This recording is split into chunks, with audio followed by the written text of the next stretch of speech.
안녕하세요. 저는 경기도에 사는 40대 후반 여성입니다. 현재는 집을 나와 친정 엄마와 둘이 살고 있어요. 그 전에는 남편과 둘이 살고 있었어요. 딸아이가 하나 있는데 대학생이라 학교 기숙사에 있거든요. 딸아이는 원래부터 부모님인 저와 남편을 벗어나 살고 싶어 했어요. 뭐 정확히는 남편을 벗어나 살고 싶었던 거지만 저도 답답해하긴 했으니까 말이죠. 제가 그동안 등신같이 당하고만 살았던 건 맞습니다. 오늘 이곳에 사연을 보내게 된 이유가 되는 사건도 제가 등신같이 굴다가 결국은 폭발해서 이성을 잃고 저지른 일에 관한 이야기거든요. 뭐 그렇게 된 데에는 저 나름의 이유가 있기는 합니다. 그리고 제 사연을 들으시는 분들이라면 그런 일을 당한 사람들보다 그런 일을 저지른 저를 더 이해해 주시리라 생각합니다. 그러면 지금부터 정말 기구한 제 인생사를 한번 이야기해 보도록 하겠습니다. 저는 가난한 집 맏딸로 태어났습니다. 그런 집들이 대부분 그렇듯 맏딸의 희생으로 집안이 굴러가잖아요. 저도 그랬습니다. 갖고 싶은 거 못 가지고, 입고 싶은 거 못 입고, 먹고 싶은 거 못 먹었어요. 뭐 물론 가난해서 동생들에게도 그런 것들을 먹이고 입히고 할 여유가 없기는 했지만 어쩌다 가끔 그런 기회가 생기더라도 당연히 제 몫은 아니었습니다. 그렇게 자라서 그런지 남에게 양보하고 참고 이런 것들이 그냥 몸에 인이 박혀 있어요. 7살이 넘어가면서부터 주변 사람들에게 늘 이런 말을 들었던 것 같아요. 아이고, 이렇게 어린 게 이렇게 어른스러워? 사실 어린아이는 어린아이답게 크는 게 맞고 나이에 비해 지나치게 어른스러운 아이들은 환경이 그 아이를 그렇게 만든 게 대부분인데 그 시절에는 그게 칭찬이었습니다. 어른들이 그렇게 이야기하고 그걸로 칭찬을 하니 저는 더더욱 양보하고 물러서는 삶을 살 수밖에 없었어요. 뭐 가족들도 내심 고마워했겠지만 제가 희생하는 건 아주 당연하게 여겨지기도 했고 말입니다. 뭐 때때로 서운하기도 하고 서럽기도 했지만 제가 어떻게 할 수 있는 일은 아니라고 생각했어요. 저만 못 입고 못 먹는 것도 아니고 저희 집 자체가 가난했기 때문에 동생들도 부모님들도 늘 뭔가를 못하는 삶을 사셔야 했으니까요. 하지만 견딜 수 있는 날이 더 많았습니다. 굳이 행복했냐 불행했냐 묻는다면 그 시절에 저는 행복했던 것 같아요. 적어도 가족들끼리는 사이가 굉장히 좋았거든요. 아마 그것마저 없었으면 정말 많이 힘든 유년기 그리고 청소년기를 보냈어야 했겠죠. 하지만 불행은 불행을 쫓아온다는 말이 진짜라고 증명이라도 하듯 우리 가족은 더더욱 불행해졌습니다. 결정적인 계기가 된 건 바로 아버지의 사망이었어요. 아버지는 공사장에서 일을 하셨었는데 위에서 떨어진 벽돌에 머리를 맞아 돌아가셨거든요. 안전모를 본인이 쓰지 않았다는 것을 이유로 삼아 회사 측에서는 정말이지 단 한 푼도 주지 않았습니다. 그 시절의 산재? 그런 건 꿈도 꾸지 못했어요. 물론 지금도 받기 힘들지만 그때는 더 했죠. 회사에서 위로금이라도 조금 쥐어준 것도 아버지의 장례를 치르고 나니 한두 달 버틸 생활비밖에 되지 않았습니다. 당시 고등학생이었던 저는 학교를 그만두고 생활 정선에 뛰어들 수밖에 없었어요. 당시에 엄마가 식당에서 설거지하며 돈을 버시긴 했지만 그것만으로는 턱도 없었습니다. 그래도 고등학교는 나와야 한다. 너한테 해준 것도 없는데 이렇게 고등학교도 못 나오게 하고 일 시키면 엄마는 그게 평생 한으로 남아서 안 돼. 나는 정말 괜찮아. 그니까 마음 쓰지 않아도 돼. 엄마는 정말 하루 종일 우셨던 것 같아요.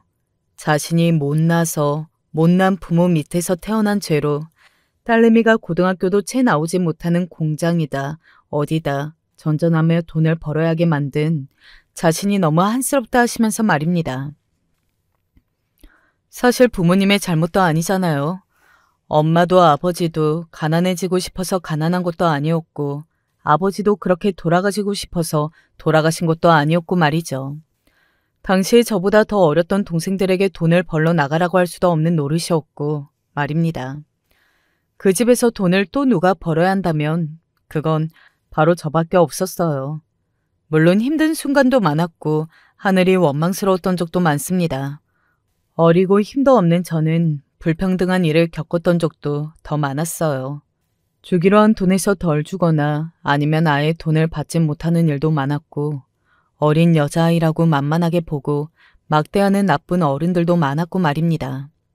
그러다 보니 어느 순간에는 웃음도 잃고 그저 돈만 벌기 바빴어요.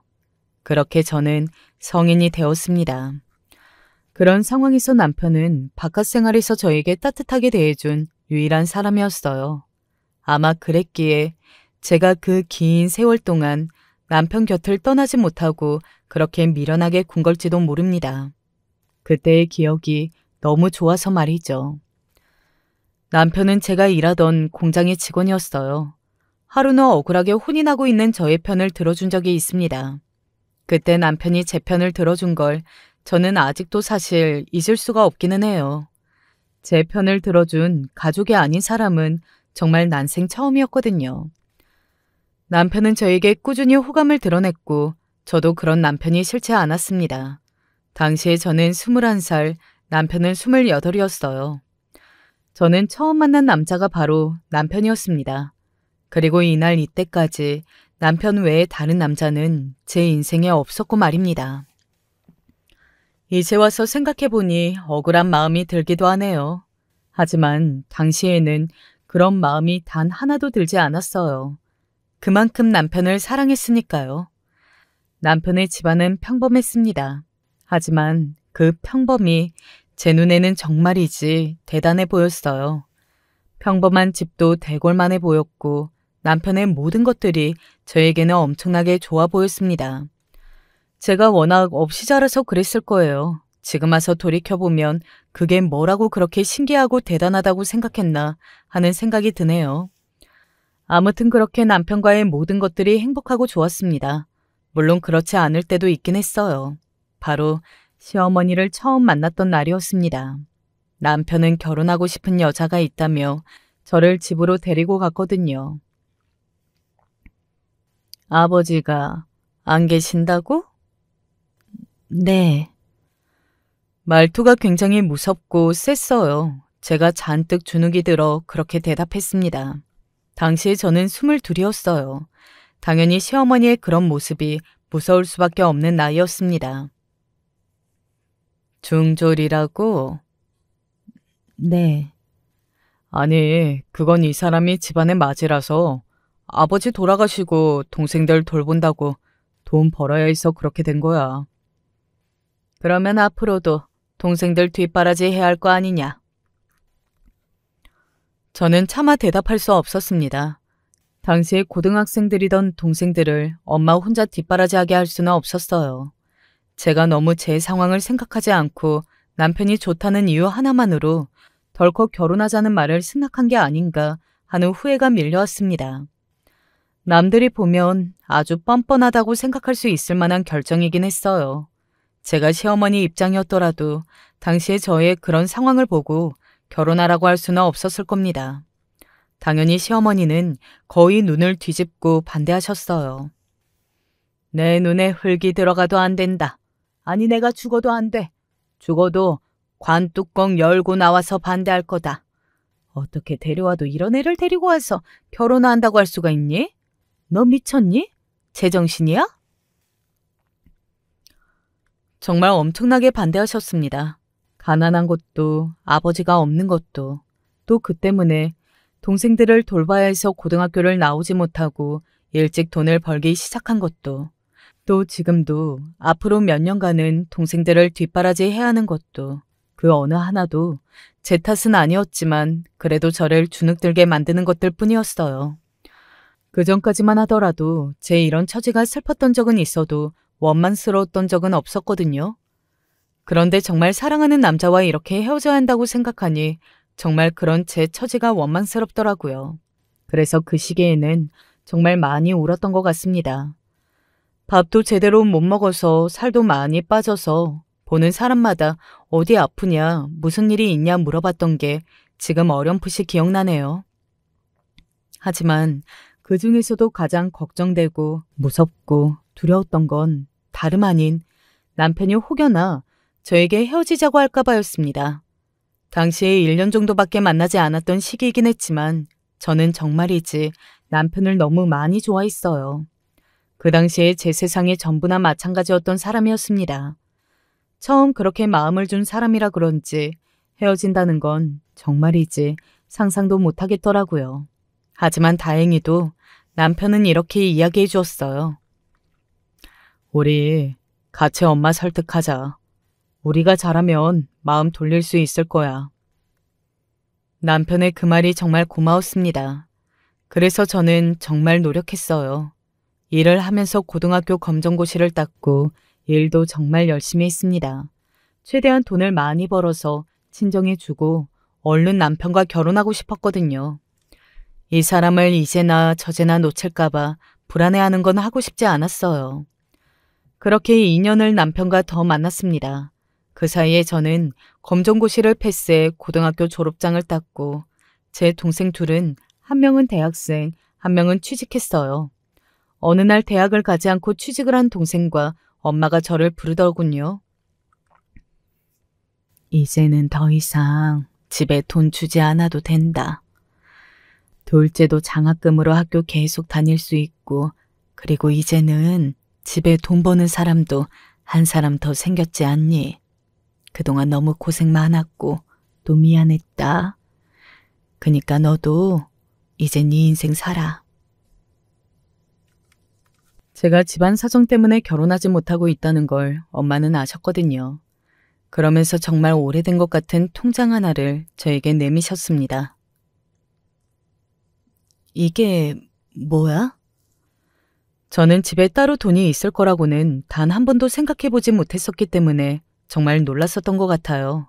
엄마가 웃으면서 말했습니다.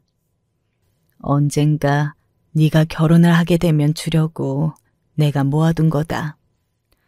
그 통장을 열어본 저는 정말 눈물이 왈칵 쏟아져 내렸어요. 그럴 수밖에 없었습니다.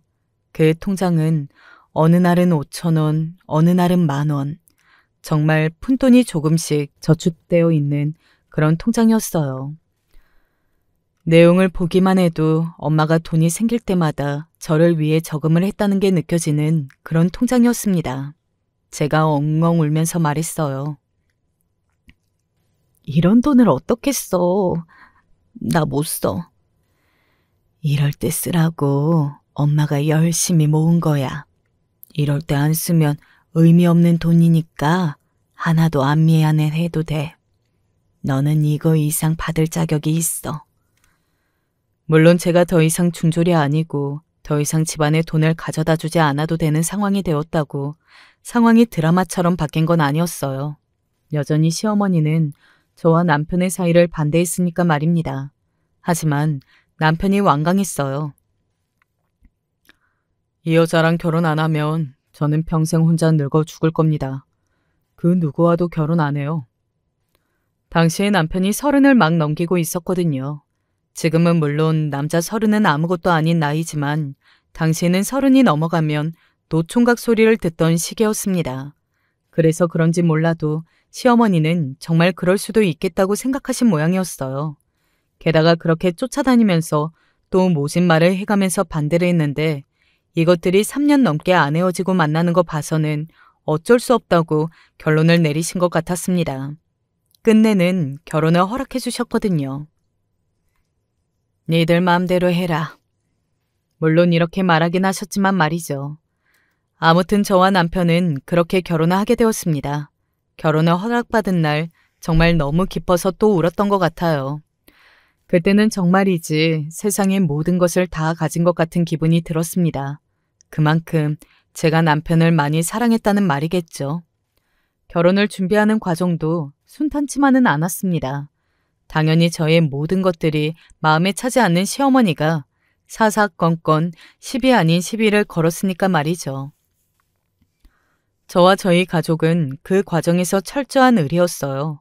모든 것을 고개를 숙이고 네, 거리면서 죄송하다, 잘하겠다, 그런 소리만 반복할 수밖에 없었습니다.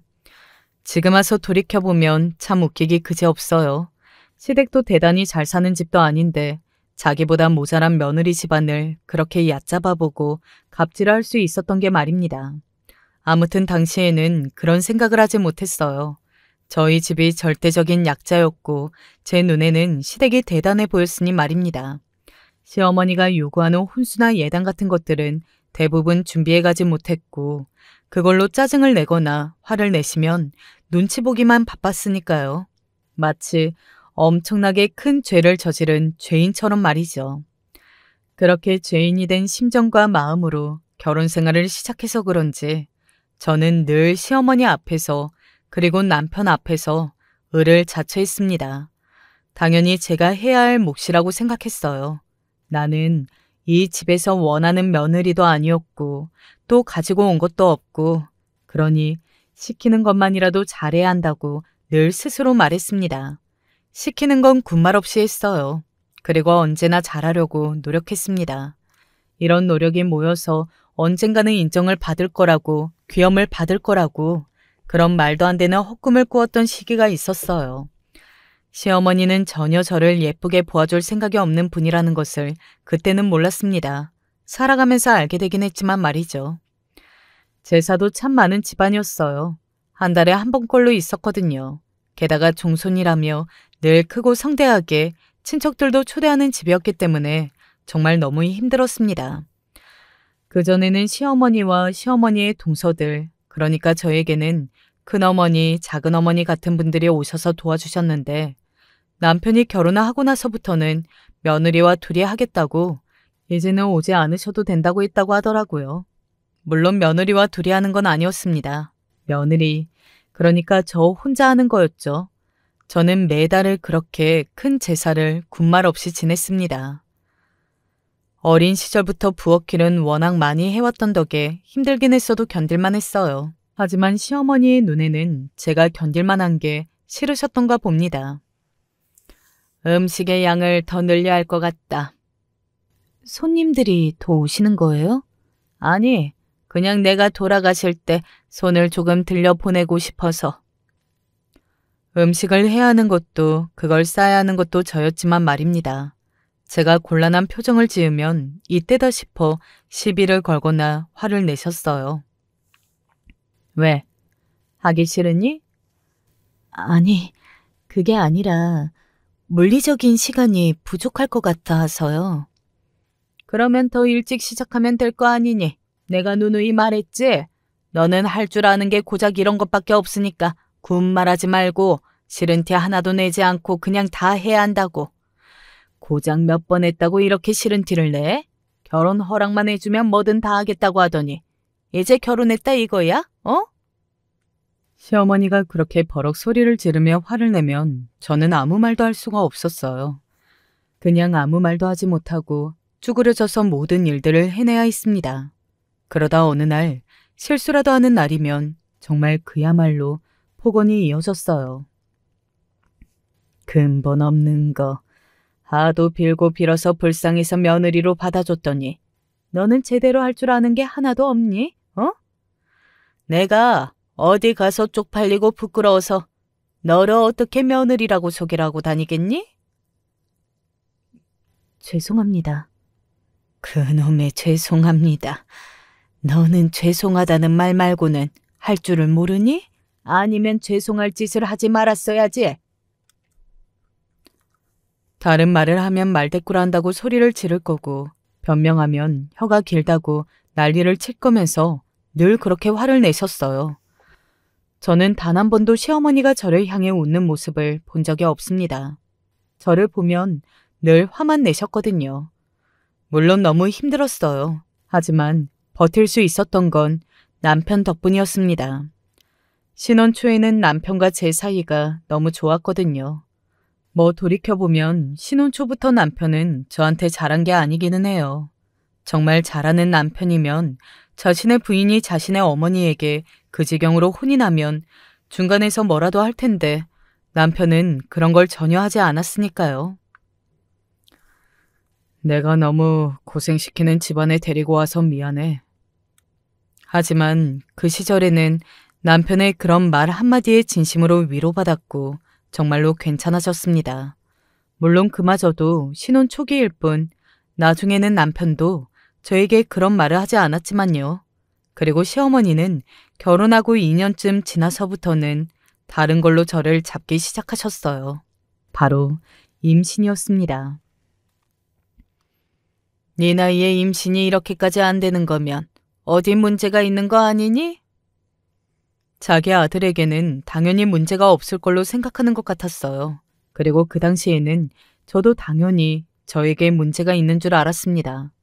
보통 임신이 잘 되지 않으면 여자에게 문제가 있다고 생각하는 게 대부분이던 시절이었으니까요. 시어머니가 난리를 쳐서 결국 제가 먼저 병원에 갔었습니다. 병원에서는 아무런 문제가 없으니 남편과 함께 와보라고 했어요. 저는 그냥 병원에서 한 말을 시어머니에게 전달했었습니다.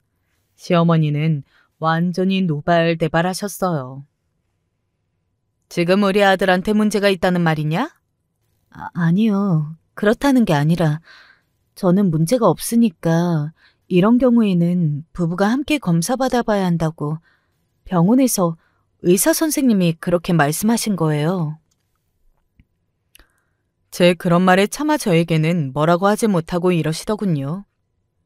그 병원이 돌팔이인 게 분명하다. 남자한테 문제가 있을 게 뭐가 있어?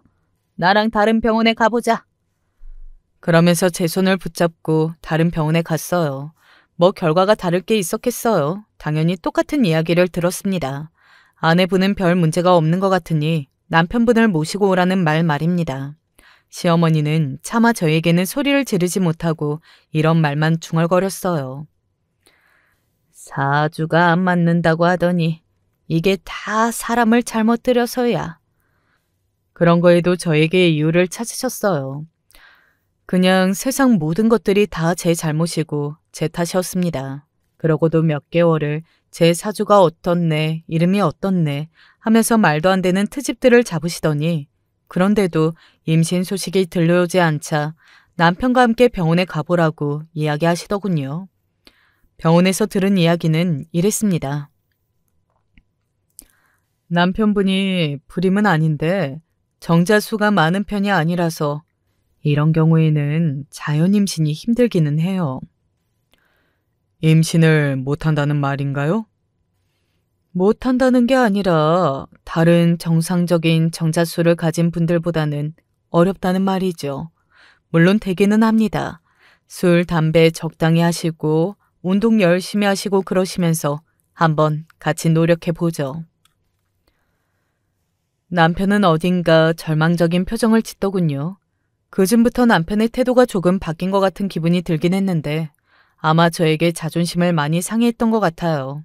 그런 이야기를 같이 들었잖아요. 그래서 약간 꼬인 마음이 들었던 것 같은데 아무튼 남편이 조금씩 달라지기 시작한 것도 그쯤이었던 것 같습니다. 그리고 저는 그 이야기를 다 시어머니에게 말했어요. 시어머니는 처음에는 말도 안 된다며 다른 병원에 가보자고 또 고래고래 소리를 지르더니 남편이 부끄러운 듯 그만하시라는 말에 입을 다물더군요. 그 이후로는 임신에 대한 잔소리를 덜 하셨던 것 같아요. 다행인지 불행인지 그 이후 얼마 되지 않아 저는 임신이 되었습니다. 그 소식을 들은 날 저도 울고 남편도 울었던 기억이 나네요. 남편은 저에게 몇 번이나 고맙다고 해주었어요. 아무래도 본인도 걱정이 많이 되긴 했었나 보더라고요. 제가 임신을 했던 그 시기가 제 인생에서 가장 평화로웠던 시기가 아니었나 싶습니다. 자신의 아들의 상태를 생각하면 둘째는 없을 수도 있다고 시어머니는 그렇게 생각하셨기 때문에 제 뱃속의 아이가 정말 무사히 태어났어야 했거든요. 하지만 그런 상황에서도 저에게 스트레스를 주기는 했어요. 바로 모두가 예상하셨겠지만 아이의 성별 문제였습니다. 그래서 딸이라니? 아들이라니? 아직 모르겠다고 하시더라고요. 모르는 거면 딸인 거 아니니? 아들이면 딱 보일 텐데. 선생님이 모르시겠다고 하시니까 별 수 없죠. 병원에 다녀오는 날이면 아들인지 딸인지를 그렇게 물어대셨어요. 결국 딸이라는 사실을 알아내시고는 정말 한순간에 태도를 바꾸셨습니다. 딸 가진 게 뭐 자랑이라고 유세를 부려? 나와서 일해. 아이고, 내 팔자야. 며느리 잘못 들여서 내가 손주도 못 보고 종갓집에 아들 손주가 없으면 어떻게 한다는 말이야, 어? 아들을 가지지 못한 게 제 잘못은 아니잖아요. 게다가 알아보니 아이의 성별을 결정짓는 건 여자 쪽 유전자가 아니고 남자 쪽 유전자라고 하시더라고요. 따지고 보면 과학적으로는 남편 탓인 건데 끝까지 제 탓을 하셨습니다. 사주가 문제라는 둥, 근본 없는 지배라서 그렇다는 둥, 정말 말도 안 되는 이유를 들어대면서 말이죠. 당시에는 그런 말도 안 되는 이유로 혼이 나면 대꾸 하나 하지 못하고 그저 주눅이 들어있을 수밖에 없었어요. 앞서 이야기했듯 저는 언제나 의리였으니까요. 그런 저도 점점 이건 좀 아니다, 이건 좀 너무하다 느끼기 시작한 건 딸아이를 낳고 키우는 과정에서였습니다. 시어머니는 딸아이에게 아무렇지도 않게 이런 이야기를 했어요. 네 엄마 닮아서 그런지 너도 근본 없는 애처럼 행동하는구나. 아니, 그게 당시 대여섯 살 먹은 아이에게 할머니라는 사람이 할 말이냐고요? 저와 제 딸은 그 집에서 철저하게 소외당하고 구박받았습니다. 지금 딸아이가 할머니라고 하면 치를 떠는 것도 당연한 이야기일지도 몰라요. 딸아이를 구박하고 네 엄마 닮아서 못났다는 둥 하는 소리 때문에 딸아이는 공부를 죽자 살자 했어요. 그 때문에 지금은 아주 좋은 대학에 들어갔고 말입니다. 딸아이가 언젠가 저에게 이런 말을 한 적이 있어요. 내 꿈은 이 집에서 엄마를 탈출시키는 거야. 그래서 내가 성공하고 싶은 거야. 라고 말이죠. 딸아이의 그 말을 듣고 진심으로 마음이 아팠던 것 같아요. 딸아이의 눈으로 본 엄마는 어떤 모습인가 싶어서 말이죠. 이 집에서 학대만 당하는 모습, 그걸로만 기억하고 있는 것 같아서 말입니다. 뭐 실제로 그게 맞기는 했지만 말이죠. 아무튼 제가 말한 것들은 정말 빙산의 일각입니다. 저는 저런 대접을 20년이 넘는 세월에 받고 있었어요. 처음에는 남편 덕에 버틸 수 있었지만 점점 시간이 지나면서 남편마저 변했습니다. 그리고 바람도 났었고요. 그걸 제가 알게 되어서 울 때면 시어머니는 저에게 이러셨죠. 세상 천지에 사내구실 멀쩡하게 하는 놈이면 다 다른 여자랑 그런 일도 있는 거지. 그게 뭐 대단한 일이라고. 이렇게 세상이 무너진 것처럼 울고 앉아있니? 어? 너 나가주면 나야 좋다. 정신 차리고 밥 안 해? 그래서 저는 남편의 불륜을 알게 된 날도 제사상을 차렸어요. 정말 징글징글하게 살았죠. 그런 세월을 20년을 버티다 보면 마음에도 굳은 살이라는 게 생기는 것 같아요. 어느 순간에는 그러든가 말든가 너는 떠들어라, 나는 내일아 하겠다, 이런 생각이 들었으니까요. 뭐 물론 그럼에도 시어머니가 시키는 일은 고되긴 했습니다. 나아가 1살, 2살 먹어갈수록 체력적으로도 너무 힘들었어요. 하지만 또 힘든 티를 내면 이렇게 말씀하셨어요. 네가 아들을 낳아서 며느리를 봤으면 나중에 조금 수월해졌을 거 아니냐. 이것도 다 아들을 못 낳은 네 팔자를 탓해야지. 그 말을 가만히 듣고 있던 딸아이가 이런 말을 했거든요. 요즘 같은 시대에 이렇게 제사 많은 집에 누가 시집을 와요? 내가 아들이었어도 엄마가 아들을 하나 더 낳았어도 이 집안에 시집 오려는 여자는 아무도 없었을걸요? 요즘 시대가 어떤 시대인데 할머니는 그런 소리를 하세요? 딸아이가 그렇게 이야기하면 시어머니는 논리적인 그 말에는 반박을 못하고 또 제 탓을 하기 바빴습니다. 이게 어디서 할머니가 하는 말에 토를 달아? 이게 다 네가 교육을 못해서 이런 거 아니냐? 어? 바로 이렇게 말이죠. 늘 이런 식이니 딸아이도 자신의 할머니 앞에서는 차라리 입을 다무는 쪽을 택했었고요. 사실 저는 그렇게 지내면서 이제는 괜찮다고 생각했던 적도 있었거든요. 나름 적응을 해서 버티고 살만하다고 말입니다. 하지만 아니었더라고요. 제 안에 20년 동안 받은 구박과 그 천대가 다 쌓여 있었더라고요. 사실 저도 그렇게 많이 쌓여 있었다고는 생각하지는 못했습니다. 그걸 알게 된 건 늘 있던 어느 제삿날이었어요. 그날도 아침부터 하루 종일 음식을 했습니다. 정말 허리 한번 피지 못하고 했어요. 이제 나이가 들어간다는 걸 이런 식으로 체감을 하게 되더라고요. 언젠가부터는 딸아이가 본인이 시간이 나면 꼭 들려서 도와주곤 했었는데 그날은 학교에 중요한 일이 있어서 오진 못하는 날이었습니다. 엄마 미안하다고 몇 번이나 이야기하는 걸 괜찮다고 말해주면서 왜 우리 딸이 이런 거에 미안해해야 하느냐는 생각이 잠시 들었던 것 같아요. 아무튼 그렇게 음식을 대충 마무리했을 때쯤이었던 것 같아요. 그날따라 허리가 너무 아파서 잠시 앉아있는데 전화가 왔습니다. 여동생이었어요. 언니, 엄마가 쓰러지셨어. 뭐? 엄마가 왜? 심장이 쿵 하고 떨어진다는 게 이런 기분이구나 했어요. 당시에 집안 친척들이 다 집에 와 있었거든요. 제가 그렇게 큰 소리 내는 건 처음 보셔서 그런지 저를 다들 무슨 일이 있냐는 듯한 얼굴로 바라봤습니다. 그리고는 시어머니가 옆으로 다가와서 제 옆구리를 찔렀어요. 조용히 못해? 지금 네가 어디서 목소리를 크게 내? 평소 같으면 바로 고개를 숙이며 죄송하다 했겠지만 그때는 그럴 정신이 없었습니다. 저는 그 말을 들은 척도 하지 않고 동생에게 물었어요. 무슨 일인데, 응? 몰라. 지금 검사 받으러 들어가셨는데 언니가 좀 와줘야겠어. 나 혼자서 너무 무서워. 내가 금방 갈게. 잠시만 기다려봐. 그렇게 말한 뒤 어느 병원인지 듣고서는 바로 자리에서 일어났습니다. 시어머니가 그런 저를 덥석 잡았어요. 너 지금 어딜 간다고 이러니?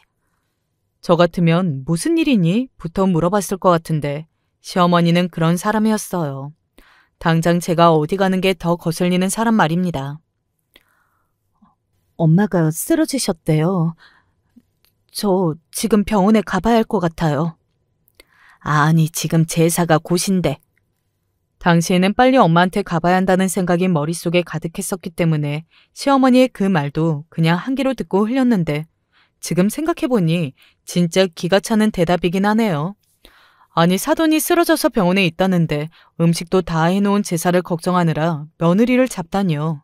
아무리 생각해도 정말 미치지 않고서야 가능한 일이 아니에요. 아이고, 엄마가 쓰러지셨으면 가봐야지. 그래. 어여 안 가고 뭐해? 시어머니는 친척들의 그런 반응을 보고서야 제 손목을 놨습니다. 만약에 그 친척들이 아니었으면 끝까지 저를 가지 못하게 잡았을지도 모를 일이에요. 그래. 얼른 다녀오거라. 너무 늦지는 말고. 그 와중에도 제사에 늦지 말라더군요. 나중에 그 말이 생각나서 기가 찼던 기억이 납니다. 그렇게 달려간 병원에서 엄마는 창백한 얼굴로 누워 계셨습니다. 동생이 말했어요. 조금만 늦었어도 큰일 날 뻔했대. 다행히 옆집 아주머니께서 일찍 발견하셔서 목숨에는 지장이 없다는데 다른 건 다 괜찮은데 손을 떨거나 다리를 조금 절 수도 있다고. 그래도 천만 다행이야. 동생이 울면서 저에게 안겨 그렇게 이야기하더군요. 그냥 너무 죄스러웠습니다.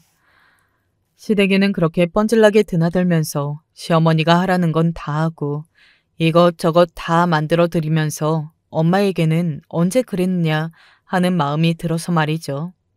누워있는 엄마를 보면서 그 죄스러움에 얼마나 울었는지 몰라요. 한참을 저에게 안겨 울던 여동생이 문득 생각이 났다는 듯 묻더군요. 언니, 오늘 제사라고 안 그랬어? 안 가봐도 돼? 지금 그게 문제야? 엄마 이제 괜찮다니까. 언니 갔다가 내일 다시 와. 내가 오늘 저녁에는 있을게. 그래도 가지 않겠다는 저를 여동생이 한사코 가라고 하더군요. 여동생도 알고 있었거든요. 저희 시어머니가 어떤 사람인지 말입니다. 그래서 아마 걱정해서 가라고 한 걸 겁니다. 만약에 가지 않으면 시어머니가 저에게 무슨 소리를 할지 몰랐으니 말이죠. 하지만 저는 그 정도는 아닐 거라고 생각했어요. 그래도 사돈이 죽을 고비를 넘겼다는데 그깟 제사 조금 늦었다고 크게 혼내시진 않을 거라고요. 그 정도의 인간 말종은 아닐 거라고 말입니다. 20년 넘게 시어머니를 봐왔지만 정작 제가 시어머니가 어느 정도의 사람인지를 몰랐더라고요. 그 정도의 인간 말종이었는데 말이죠. 등을 떠미는 여동생에게 떠밀려 시댁으로 갔습니다. 제사는 이미 거의 다 끝나가고 있을 무렵이었어요. 제가 도착하니 시어머니가 저를 굉장히 살벌한 눈으로 바라보더군요. 옆에서 남편이 물었습니다. 장모님은 괜찮으시대? 수술 잘 받으셨대. 고비는 넘기셨다는데. 그 이야기를 하는데 눈물이 나올 것 같더라고요. 그런데 그런 저를 향해 날아든 건 위로의 말도 또 걱정의 말도 아니었습니다. 아니, 말도 아니었어요. 바로 시어머니의 손이었습니다. 짝 하는 소리와 함께 돌아간 건 바로 제 얼굴이었어요. 시어머니의 손이 제 뺨에 꽂힌 겁니다.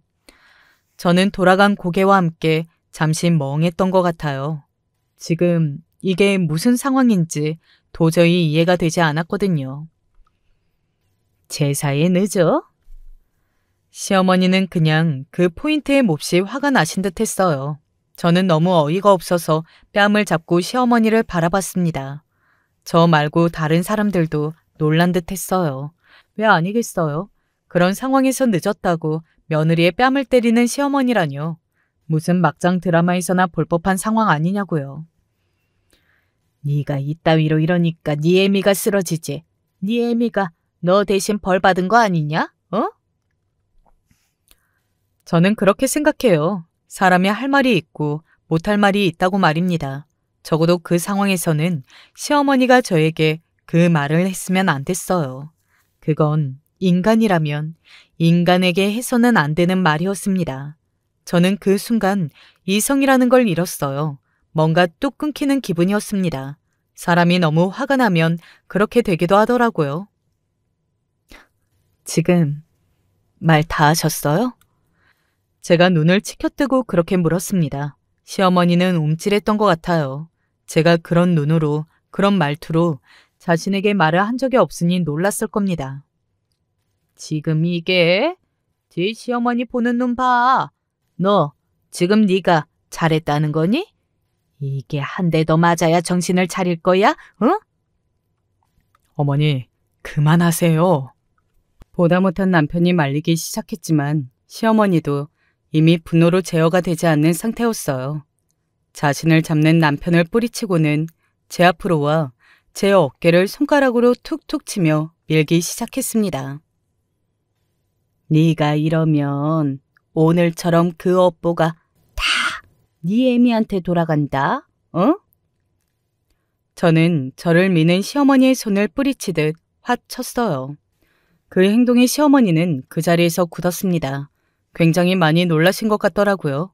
그리고 저는 그대로 돌아서서 밖으로 나왔어요. 시어머니의 집은 조금 오래된 주택이었거든요. 지하에 작은 창고가 있었는데 그곳에 휘발유가 있다는 사실이 불현듯 제 머릿속을 스치고 지나갔습니다. 그걸로 뭘 했냐고요? 네, 불을 질렀습니다. 당시에는 다 죽여버리고 싶다는 생각밖에는 없었던 것 같아요. 저에게 그런 폭언을 퍼붓는 시어머니도, 불륜한 주제에 뻔뻔하게 얼굴 두고 사는 남편도, 그리고 적극적으로 말리지 않고 보기만 했던 그 안에 다른 사람들도 말입니다. 그냥 다 죽이고 죽어야지, 이런 생각밖에 없었던 것 같아요. 평상시라면 절대 하지 못했을 생각인데 당시에는 이성을 잃었기 때문에 가능했습니다. 지하에서 드럼통에 들어있는 조금 남은 휘발유통을 챙기고 옆에 있던 라이터를 들고 다시 집 안으로 들어갔어요. 그때까지 멍하니 서 있던 시어머니와 남편이 그런 제 모습을 보고 정말 소스라치게 놀랐습니다. 한 손에는 휘발유 드럼통을, 한 손에는 라이터를 쥐고 다시 들어왔으니 당연히 그럴만했죠 뭐. 당신 왜 이래? 정신 차려. 얘가 진짜 미쳤나? 시어머니와 남편은 너무 놀라서 말을 더듬었고 다른 친척들도 소스라치게 놀라며 밖으로 나가거나 아니면 뒤로 물러섰습니다. 저는 아무도 앉아있지 않은 거실 소파에 휘발유를 뿌렸어요. 아마 휘발유가 많았다면 크게 불이 났을 텐데 거의 다 쓰고 없었습니다. 나중에 돌이켜보면 그게 시댁이나 저에게 다 다행인 일이긴 했어요. 니들, 내가 다 죽여버릴 거야. 저는 그렇게 이야기하고서는 그러고는 망설임 없이 라이터를 켜 휘발유가 뿌려진 소파 위에 던졌습니다. 너 미쳤어? 여보. 시어머니와 남편 그리고 친척들의 고함이 사방에서 들려왔어요. 그리고 모두 밖으로 나갔습니다. 그 와중에 멍하게 서 있는 저의 손목을 끌어다 밖으로 피신시킨 사람은 남편도 시어머니도 아닌 남편의 사촌 동생이었어요. 지나고 보니 이것도 너무 어이가 없어서 그저 웃음만 나오네요. 일단은 밖으로 나가세요. 네? 심정 저도 다 이해합니다. 그렇게 말하면서 저를 밖으로 피신시켰던 기억이 납니다. 다행히 불은 금방 꺼졌어요. 소방서가 가깝기도 했고 또 제가 불을 붙이자마자 바로 누군가가 신고하기도 했고 말이죠. 소파가 다 탔고 거실 천장이 좀 그을긴 했지만 그 외에는 멀쩡했습니다. 저는 경찰에 가서 조사받아야만 했어요. 방화범이니 당연히 그럴 수밖에 없었습니다. 옆에서 시어머니는 악을 쓰며 소리를 질러댔어요. 전현 저거 내가 깜빵에 보낼 거야. 감옥에 보낼 거라고. 얼마나 난리를 쳤던지 경찰들이 다 절레절레 고개를 저으며 저를 이해한다는 눈으로 바라봤을 정도니까요.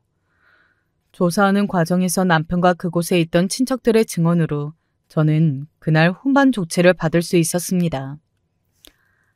시어머니의 눈치를 보면서도 다들 저에게 유리하게 이야기를 해주거든요. 그들이 보기에도 시어머니가 그간 저에게 얼마나 심하게 했으면 그랬겠어요. 저를 훈반 조치를 한다고 하자 시어머니가 다시 소리를 질러댔습니다. 아니 이게 말이 되느냐고. 사람을 죽이려고 집에 불을 질렀는데 훈방이라니? 그리고 그런 시어머니를 말린 건 다름 아닌 남편이었습니다. 어머니, 조용히 안 넘어가고 소문나면 저희 집만 이상한 집 되는 거예요. 친정어머니 쓰러진 병원 다녀왔는데 제사 늦었다고 뺨 때린 시어머니. 이거 소문나면 어쩌시려고 그러세요? 남편의 그 말에 시어머니는 조금 이성이 돌아온 듯 입을 다물었습니다.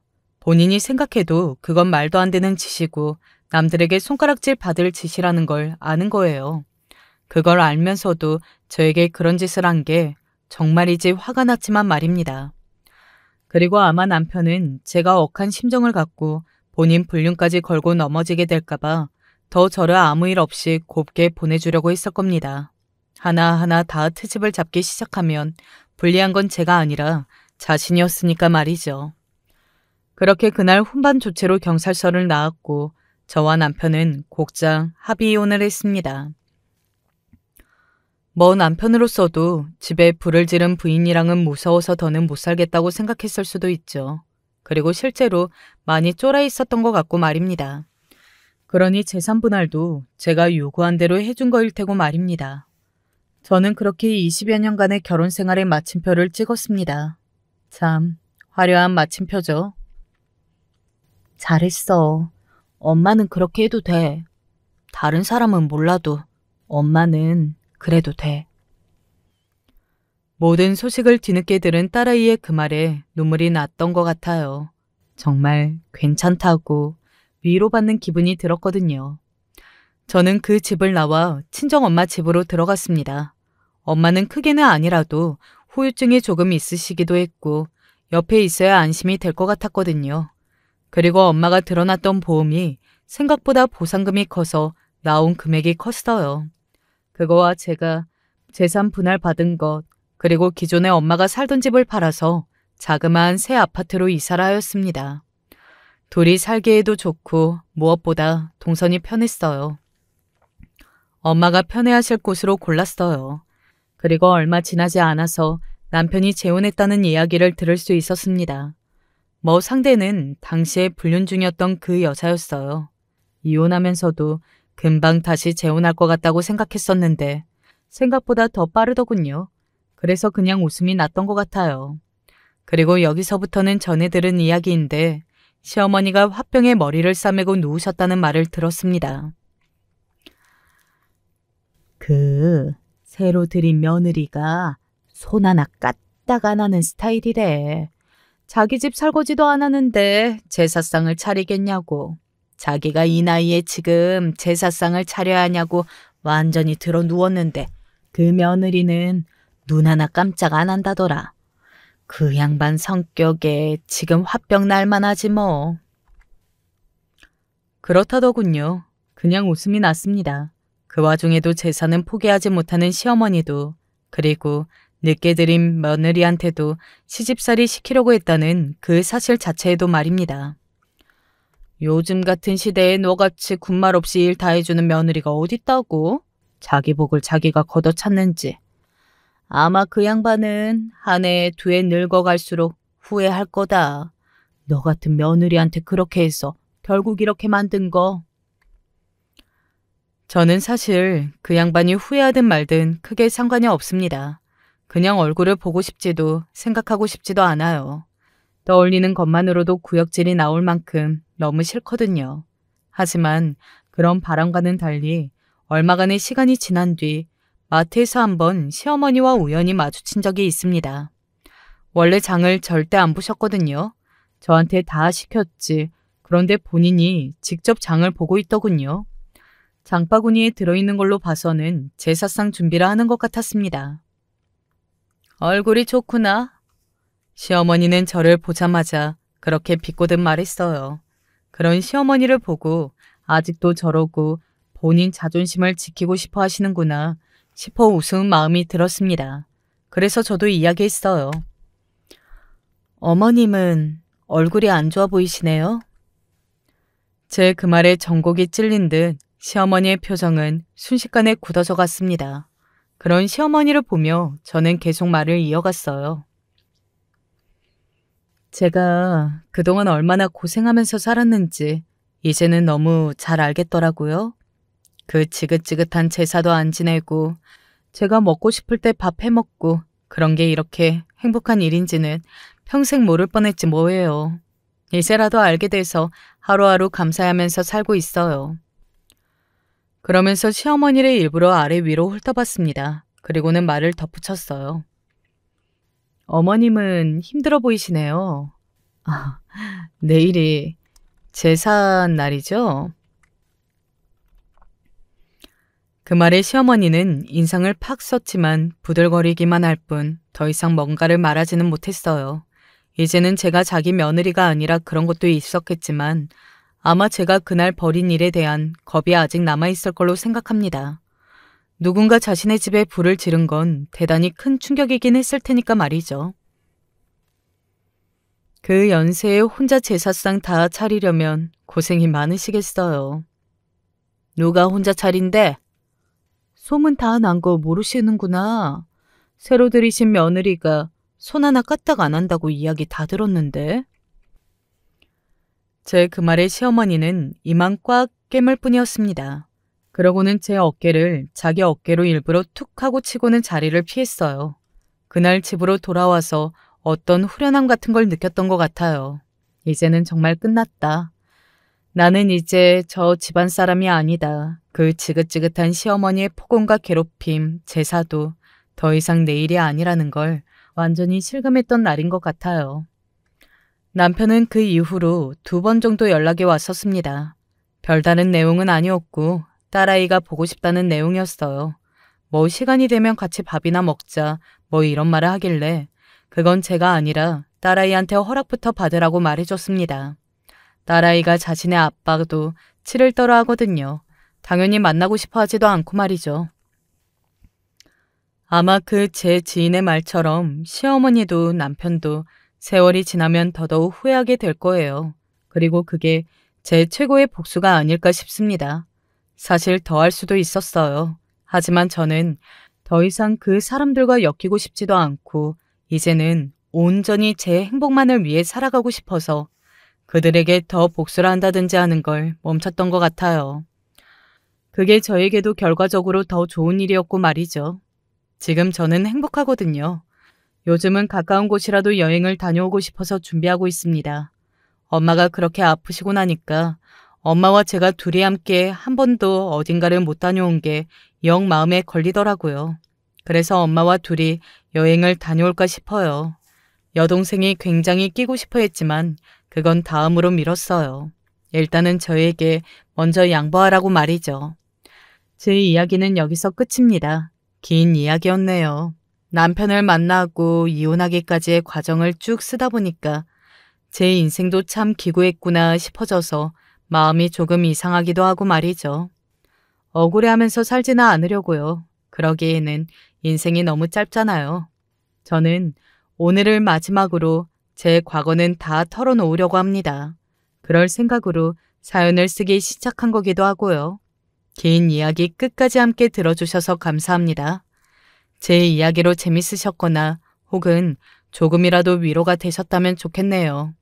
그럼 저는 여기서 이만 줄일게요. 안녕하세요. 저는 전주에 사는 박순자라고 합니다. 손자 같은 놈이 유튜브라는 걸 깔아주면서 이 사연을 듣기 시작했는데 한번 들으니 너무 감동적이어서 멈추지 못하고 몇 날 며칠을 듣고 있습니다. 사연들이 이 늙은이의 적적한 삶에 위안이 되고 있어 만들어주신 분께도 참 감사할 따름입니다. 그런데 오늘은 저도 한번 제 얘기를 한번 해보려 합니다. 지루하시더라도 제 소박한 인생이 담긴 이야기니 끝까지 들어주시면 감사하겠습니다. 저는 20년 전 허름한 단칸방에 살고 있었습니다. 여름이면 덥고 겨울이면 추워 아무리 이불을 꽁꽁 싸매도 이가 덜덜 떨릴 정도로 추운 곳이었죠. 하지만 유일한 수입원은 폐지와 국가에서 주는 보조금뿐이라 달리 갈 곳이 없었어요. 과거의 기억에 갇혀 우울증에 걸린 이 노인네를 들여다봐주는 사람도 제가 다니는 등대교회 목사님 뿐이었고요. 그러던 어느 날 제 옆방으로 젊은 부부와 초등학생쯤으로 되어 보이는 아이 한 명이 이사를 왔습니다. 그 가족은 이삿짐이라고 하기에도 조촐한 짐을 들고 왔었는데 기억에 남는 건 사람의 인상이었어요. 남자는 험한 일을 하는 사람처럼 우락부락하게 생겼고 팔엔 이상한 그림들이 있었습니다. 여자는 초췌하고 힘이 없어서 바람이 불면 날아갈 것 같은 사람 같았고요. 조금이라도 생기가 있는 건 현우라는 이름의 아이뿐이었지요. 그러던 어느 날 밤 갑자기 비명소리가 들렸어요. 젊은 여자의 비명소리였습니다. 연달아 들리는 그 비명소리에 저는 너무 놀라 잠에서 깨어 급하게 방불을 켰습니다. 소리는 옆집에서 들리고 있었어요. 듣자 하니 무언가 깨지는 소리와 부부가 싸우는 소리가 들리더군요. 순간 저는 이걸 112에 신고 전화를 해야겠다는 생각도 하기 전 옆집으로 가려고 이부자리에서 허리를 펴었습니다. 그런데 가려던 찰나 갑자기 옆집 남자가 문을 쾅 닫고 나가는 소리가 들렸어요. 저는 밖으로 나가 조심스레 옆방의 문을 똑똑 두드렸습니다. 하지만 방 안에선 아무런 소리도 들리지 않았고 문도 열려있겠다 걱정되는 마음에 문고리를 살며시 돌려보았습니다. 방문을 열고 보니 상황은 제가 생각했던 것보다 심각했습니다. 아이 엄만 아이를 안고 바닥에 주저앉아 흐느끼고 있었고 아이 역시 우는 엄마를 따라 함께 울고 있었습니다. 저는 애써 놀란 가슴을 진정시키고 서둘러 방 안으로 들어갔지요. 그리고 모자가 진정될 때까지 옆에 있어주다가 옆집의 사정을 듣게 되었습니다. 알고 보니 현우 엄마는 식당에서 일을 해 현우를 먹여 살리고 있는 형편이었는데 현우 아빠는 일을 안 하고 돈 떨어질 때만 집에 들어와선 식당 일 하는 현우 엄마에게 돈을 뜯어가는 놈이었어요. 그러다 돈이 없다고 안 주면 그렇게 때리며 못 살게 구는 거였지요. 정말 악질 중에 악질, 상놈 중에 상놈이었지요. 계속 당하고만 산 거예요. 내가 묻자 현우 엄만 힘없이 고개를 끄덕였습니다. 그런데 그런 현우 엄마를 보는데 순간 제 가슴 한쪽이 아려오면서 가슴이 쥐어 짜지는 것 같은 통증이 느껴졌습니다. 그러면서 잊고 싶었던 기억 하나가 수면 위로 떠오르는 게 느껴졌어요. 전 아이 엄마 치료를 다 마치고 황급히 집으로 들어왔지만 어둠 속에선 그 기억과 또 마주해야 했습니다. 애를 포대기에 업고 술집에서 부엌 일을 했을 시절. 집에만 오면 노름에 빠진 남편이 술 냄새 풍기며 절 물건처럼 대했던 기억을.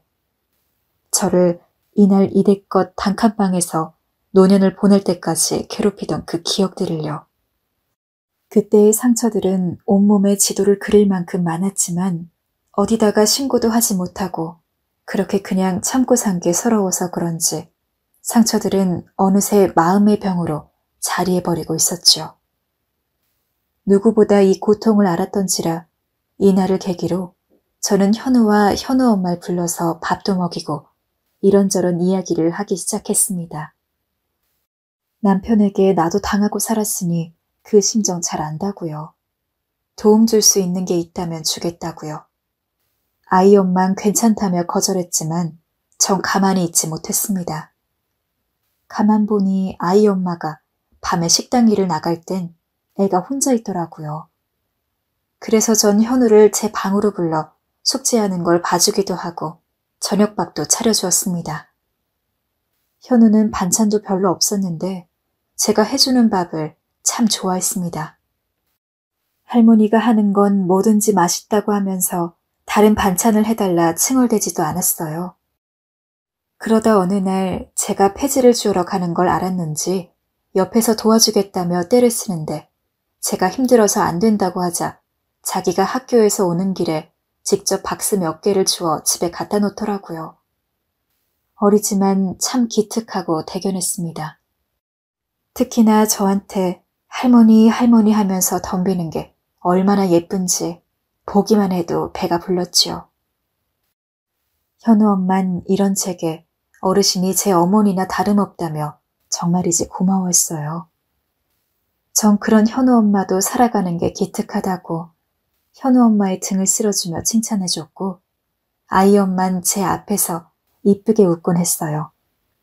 그 뒤로도 현우 엄마와 전 서로 김치며 반찬이며 서로 주고받았고 현우 아빠가 돈을 떼어갈라 치면 무섭지만 제가 신고를 하여 싸움을 막기도 했습니다.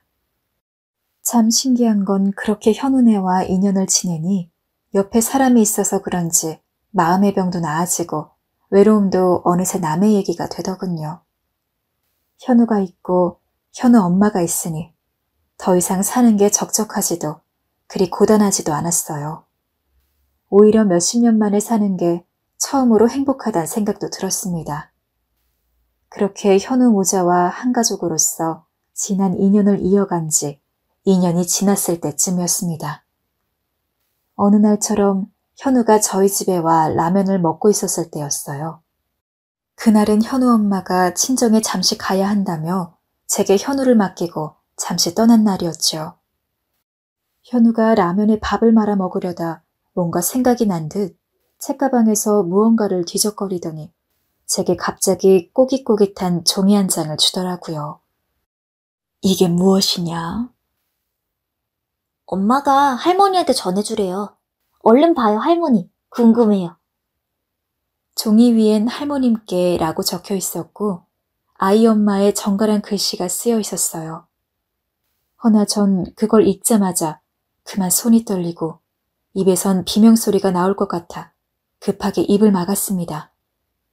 현우가 건넨 종이는 다름 아닌 현우 엄마가 제게 쓴 편지였어요.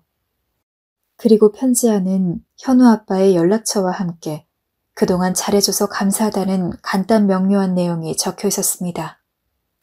그 순간 제 눈에 저는 천진난만한 미소로 블록 쌓기를 하고 있는 현우의 모습이 보였습니다.